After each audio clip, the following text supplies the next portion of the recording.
Gamer की हल्की सुबह और कुड़िया घाट लखनऊ की तर्ज पे बना हुआ यहाँ का गैमर का घाट, गंगा घाट बहुत चौड़ा विस्तृत विशाल गंगा का पाट और बहुत दूर बीच में शायद मोबाइल में ना आ पाए लेकिन डॉल्फिन अटखेलियाँ करती हुई दिखाई दे रही है हम लोगों को। बहुत सारी डॉल्फिन यहाँ पर हैं, इसका आनंद देख रहे हैं और आनंद ले रही हैं, उछल रही हैं। अभी कोशिश करेंगे दिखाने की। और हम लोग बैठे हैं गैमर गंगा घाट में, नाव में जा रहे हैं पास से डॉल्फिन को देखने के लिए।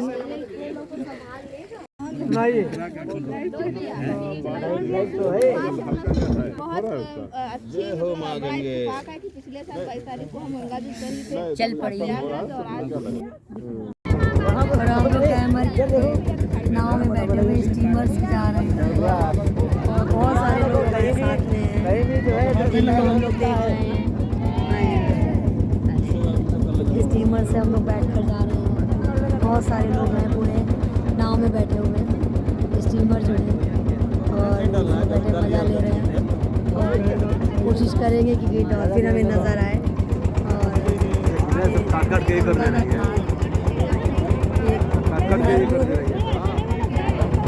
गैमर में गैमर एक ऐसा ग्रुप एशिया में सबसे बड़ा माना जाता है और सबसे ज़्यादा हुए हैं हर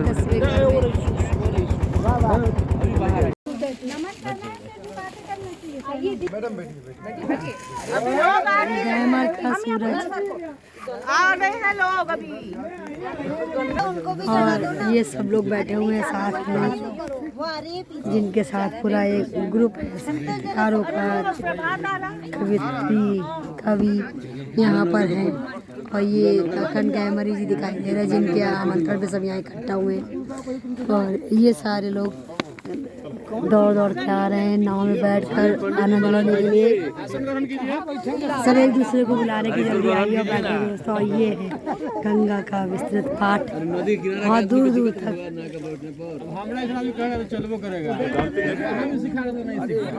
और ये हर घर में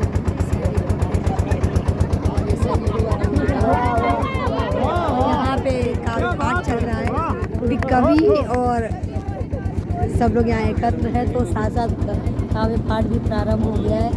एक स्टीमर में जो मज़ा ले रहे हैं काव्य पाठ वो है और गंगा नज़ारे सब लोग देख रहे हैं। और ये हमारे साथ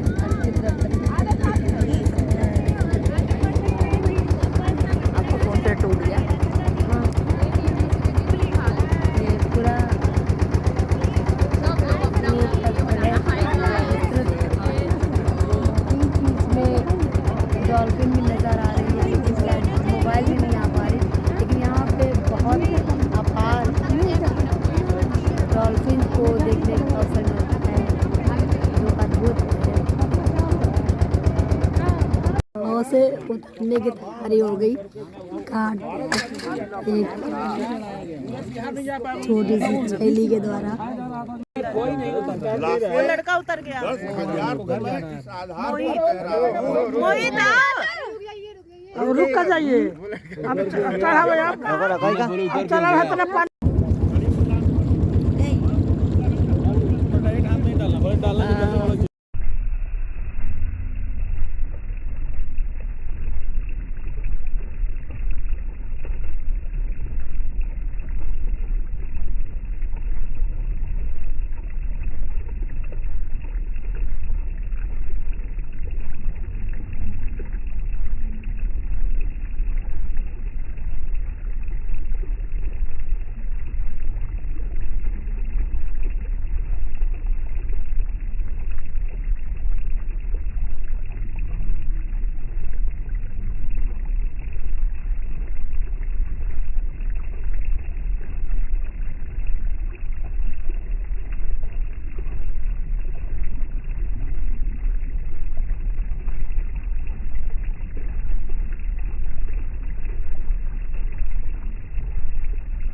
ये नाव में मटर की बेल मिली है तो सब लोग खेती करने के विचार से। और देखिए कितना अच्छा कॉम्बिनेशन लग रहा है लाल और काले का। सब लोग क्रिसमस मना रहे हैं यहाँ पर बैठ कर। तुलसी दिवस है, लेकिन हम मटर यहाँ पे नाव पर बना रहे हैं, खा रहे हैं। तुलसी दिवस आज हम लोग मना रहे हैं। बना सकते हैं 5 मिनट ऐसे ही। चलिए आइए जल्दी आइए।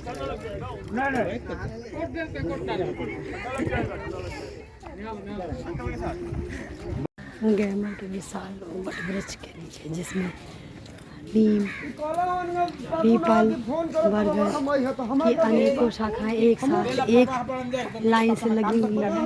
और ये बहुत बड़ा पुराना विशाल पेड़ है जिसमें यहाँ पर 3-4 पेड़ मिलाकर लगाए गए और कुछ स्वतः ही जम गए। तो ये एक संयुक्त रूप से पीपल, बरगद का तो है ही है, साथ ही इसमें बीच में नीम भी उगाया है। तो ये औषधि गुणों से युक्त भी हो गया। एक बहुत बड़ा वट वृक्ष के कहते हैं, लेकिन ये नीम और पीपल के साथ भी बड़ा सा वृक्ष गंगा घाट पे है। मेरा नाम संगीता वर्मा है, मैं पटना से आई हूँ। ये जो अभी गांव में हो रहा है, गांव गहमर में कवि सम्मेलन, उसमें शामिल होने के लिए आई हूँ। माँ कामाख्या का दर्शन करके आई हूँ। बहुत अच्छा जगह है, बहुत अच्छा गांव है। माँ का दर्शन करके एकदम मन प्रफुल्लित हो गया। विष्णु सक्सेना गाजियाबाद से। बताइए। बोलो क्या बोल रहे हैं? हम यहाँ गेमर सहित बहुत समय आए हैं और बहुत अच्छा लगा यहाँ करके। सब लोगों से मिलकर बहुत प्रसन्नता हुई। माँ कामाख्या की बहुत कृपा है, उन सब कुछ हुआ। यहाँ पर मैं गहमर में आकर के मुझे यहाँ पर उन्होंने पुरस्कार के लेने की घोषणा की थी। मैं बीना सक्सेना हूँ, गाज़ियाबाद से आई हूँ और माँ कामाख्या के दर्शन करके और यहाँ के सब लोगों से मिलकर हार्दिक प्रसन्नता, बहुत अच्छा लगा। मैं मीरा प्रकाश पटना से अखंड गहमरी जी के कवि सम्मेलन प्रोग्राम में आए हैं और लघु कथा लिखती हूँ, कविता पाठ करती हूँ। मैं पंडित मीराला स्वामी, पटना मोतिहारी जिला घर हुआ और पटना से हम आए हुए। पटने में रहते हैं, सचिवालय में गृह विभाग में काम करते हैं। यहाँ पे आके कैसा लगा? बहुत अच्छा लगा बाबू जी। नमस्कार, मैं कमल किशोर कमल, पटना। बहुत अच्छा लगा गहमर आकर भी और प्रोग्राम में शामिल होकर भी। अरे रुको, अभी बोलने तो पूरा अभी।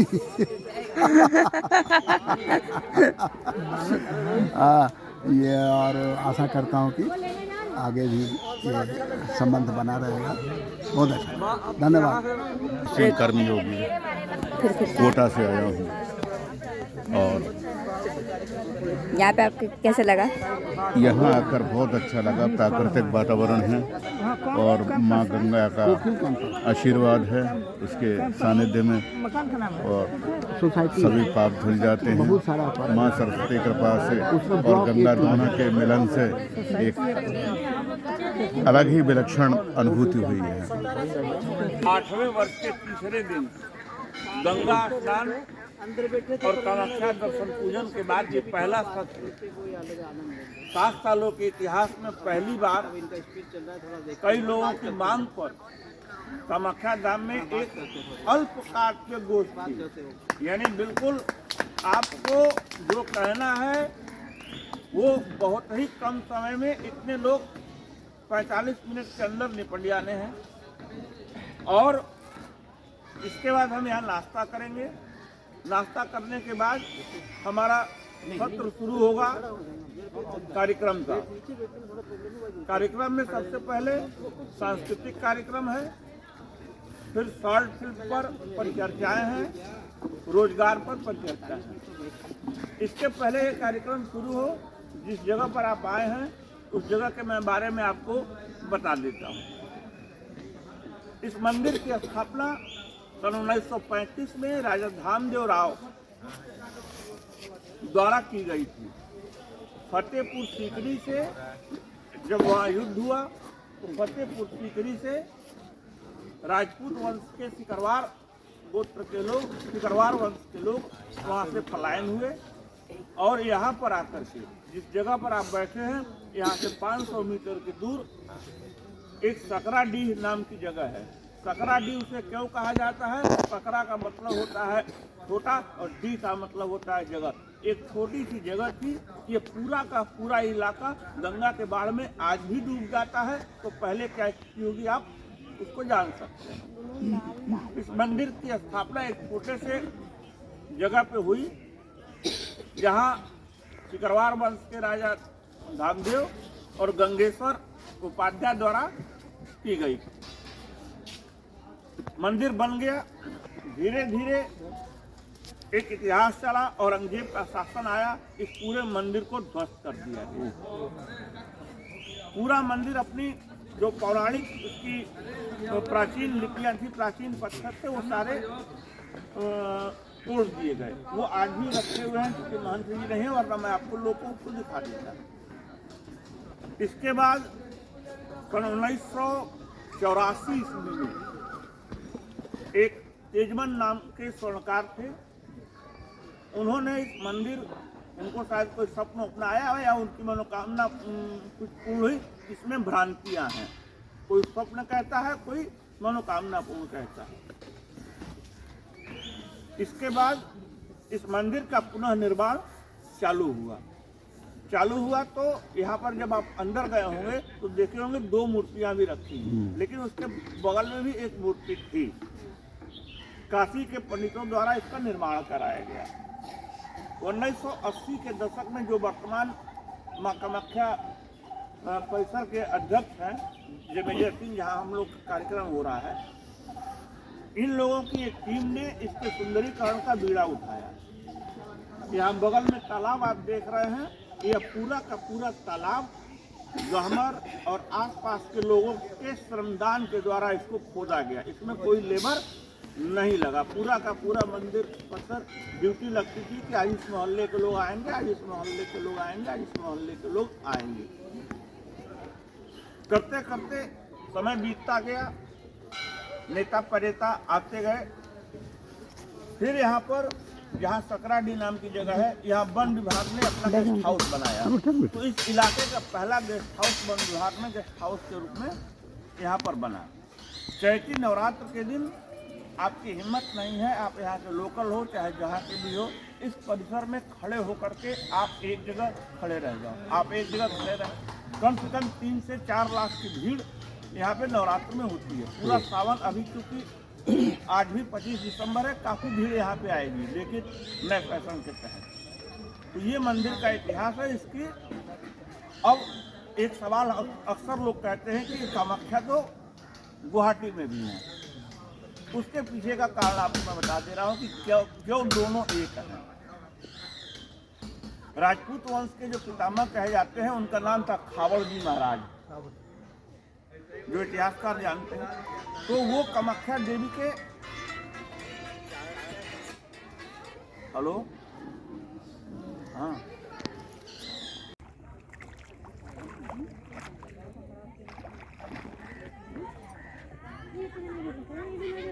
बहुत बड़े भक्त। तो एक दिन देवियां प्रसन्न आज भी होती हैं, प्रसन्न करने की ताकत चाहिए। तो जब देवी की वो पूजा अर्चना किए, हाँ, खावड़ जी महाराज जब प्रसन्न किए देवी को, तो उन्होंने पूछा कि आखिर तुमको चाहिए क्या, क्यों इतनी मेहनत कर रहे हो। तो उन्होंने कहा कि मैं अपने जो वर्तमान परिस्थिति मुगल साम्राज्य की है, उसको लेकर के अपने वंश के प्रति बड़ा चिंतित हूँ, और मुझे आपसे एक ही चाहिए कि हमारा वंश जो है वो निर्बाध रूप से चलता रहे और आपके सानिध्य में रहे। तो उन्होंने कहा ठीक है, तुम्हारा वंश जहाँ भी जाएगा मेरी प्रतिरूप को लेकर के जाएगा, और जहाँ मेरे प्रतिरूप की स्थापना कर दी जाएगी मैं वहीं विराजमान रहूँगी। तो पूरे भारत में 2 जगह ये मंदिर बना, एक गुवाहाटी में है और वहाँ की प्रतिरूप यहाँ भी है। दूसरी चीज आती है कि ये मंदिर बना और इसके बाद धीरे धीरे जैसे हमारा विकास होता गया हम बढ़ते गए। आज भी गहमर गांव में आपके यहाँ चौल कर्म संस्कार जो होता है वो एक बस मुंडन के नाम पे होता है, लेकिन हमारे यहाँ आज भी चौल कर्म संस्कार में उतना पैसा लग जाता है जितना एक लड़के के तिलक में। पूरे दिन की प्रक्रिया होती है। सबसे पहले हम गंगा जी जाते हैं, वहाँ गंगा की पूजा होती है, फिर नाव जो है जाकर के सब लोग बैठते हैं, नाव बीच धारा में पहुँचती है, वहाँ गंगा की परिक्रमा होती है और फिर वहाँ से हम यहाँ आते हैं। यहाँ पर जो है पूजा होता है और फिर नीचे में मुंडन संस्कार होता है और फिर शाम को खिलाने पिलाने का कार्यक्रम होता है। आज भी इस गहमर गांव में आप इतिहास उठा करके देख लीजिए, पूरा क्षेत्र हमारा सैनिक बहुल्य क्षेत्र है, लेकिन किसी भी युद्ध में, कारगिल युद्ध में भी अग्रिम पंक्ति में हम खड़े थे, लेकिन इस गहमर गांव का कोई भी, गहमर क्षेत्र का कोई भी व्यक्ति युद्ध में दुश्मन की गोली से शहीद नहीं हुआ है।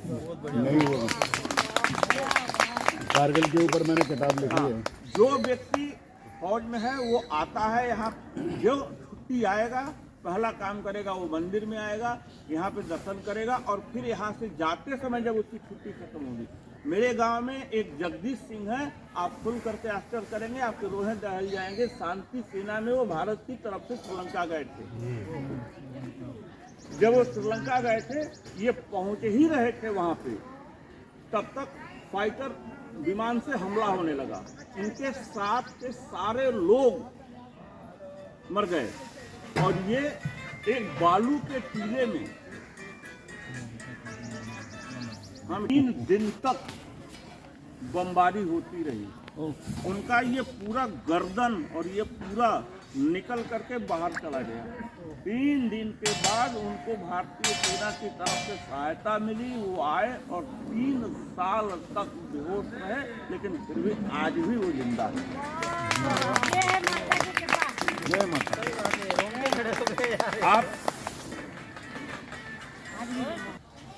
ये चीजें यहाँ पे हैं।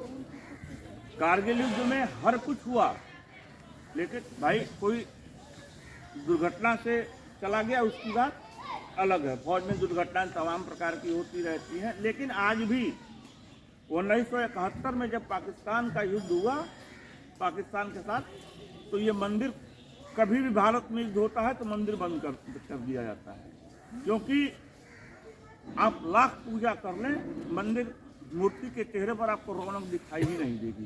कहा जाता है कि जब भी युद्ध शुरू होता है, माँ अपने स्थान से उठ करके यहाँ से चली जाती है। गुवाहाटी से हमारा संबंध किस प्रकार का है, आप ये सोच लीजिए कि मेरी वाइफ का सेंटर पड़ा था गुवाहाटी और मैं गुवाहाटी गया हुआ था। होटल में, गुवाहाटी के बगल में मैं होटल लिया और दोनों पति पत्नी थे। 2 बजे से इनका पेपर था। मैं होटल वाले से कहा कि मुझे कामाख्या दर्शन करना है। कहा कि भाई साहब कोई मेला चल रहा है, बहुत भीड़ है। मैंने उनसे एक शब्द कहा, मंदिर प्रांगण में खड़ा होकर कह रहा हूँ कि मैंने मौसी से चिट्ठी लिखवा ली है। 20 मिनट मुझे नहीं लगे, मैं दर्शन करके बाहर था। ये सच्ची घटना है। तो जो लोग भ्रम में रहते हैं कि आखिर कामाख्या 2 है, तो सीधी सी बात है कि ये वरदान के स्वरूप यहाँ पर इनका मंदिर बना। क्योंकि ग्रामीण इलाका था, पिछड़ापन था, सारे लोग फौज, यहाँ भारतीय सेना, भारत की कोई ऐसी सुरक्षा एजेंसी नहीं है जिसमें यहाँ के 10 लोग न मिले। क्योंकि सुरक्षा एजेंसी में जाने की उम्र ही 18 साल होती है और लौटने की 36 साल। तो 18 से 36 साल के जो युवा थे हमारे गांव से तो निकल गए। तो अब प्रचार प्रसार कैसे हो? तो हम लोग की जब पीढ़ी आई, सोशल मीडिया आई, आप आए, तो इसके बाद इस चीज़ों को खोज किया गया और ये चीज़ें पटल पर उभर के आई। कई साल से लोगों की इच्छा थी। 2-3 लोग, कोई भी चीज़ 2-3 लोग कहते हैं, जैसे गोपाल राम गहवरी का जन्म का नाम नहीं है, सन नहीं है बैनर पे, अशोक यादव जी ने इंगित किया। कुछ गलतियां हैं अनिल अनिकेत ने कहा। तो उस प्रकार से कुछ ही लोग कहने वाले होते हैं। तो कई लोग कुछ लोगों ने कहा, तो हमने कहा ठीक है, जो गहमर में नाश्ते का प्रोग्राम होता है 12 तैयार होकर के कार्यक्रम शुरू होते हैं तो 12 ही बज जाता है। तो हम यहीं से क्यों ना दर्शन करके एक एक पंक्तियाँ अपनी माँ को समर्पित करते हुए नाश्ता करके यहाँ से चलेंगे। तो मैं सीधी से तो बिना किसी भूमिका के मैं इस लाइन से यहाँ से एक एक पंक्ति आप लोग अपने से खड़ा हो, अपने देव को समर्पित करें और इसके बाद हम लोग नाश्ता करें। कोई संचालन नहीं, कोई अध्यक्ष नहीं, क्योंकि ये ऐसा दरबार है कि यहाँ अध्यक्ष कोई हो नहीं। ठीक सर बहुत अच्छा। इतनी मुसीबत के बाद ये हमारे भारतीय सैनिक जिंदा रहे हैं, गांव के नाम में गह मर है, तो मेरे ख्याल से वह गह जिंदा रखना चाहिए। तो वहीं से अपन नामकरण कोई वो नहीं। अरे कैमरी जी हमने वाणी वंदना लिखी है, माता जी की वंदना लिखी है, तो अभी कहीं सुनाई नहीं, हम सोचते हैं शुरुआत उसी से।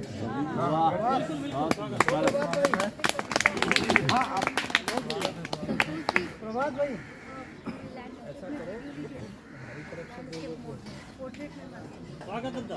मातु शारदा गिरा भारती, हालांकि लेवल नहीं है लेकिन सब देखिएगा। मातु शारदा गिरा भारती, भागेश्वरी वरदे, भाव विमोह कर दे, भाव विमोह कर दे।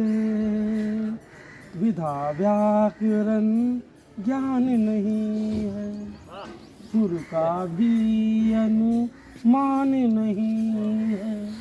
ज्ञान चक्षुपट खोल मेरी माँ, नवल शक्ति उर दे,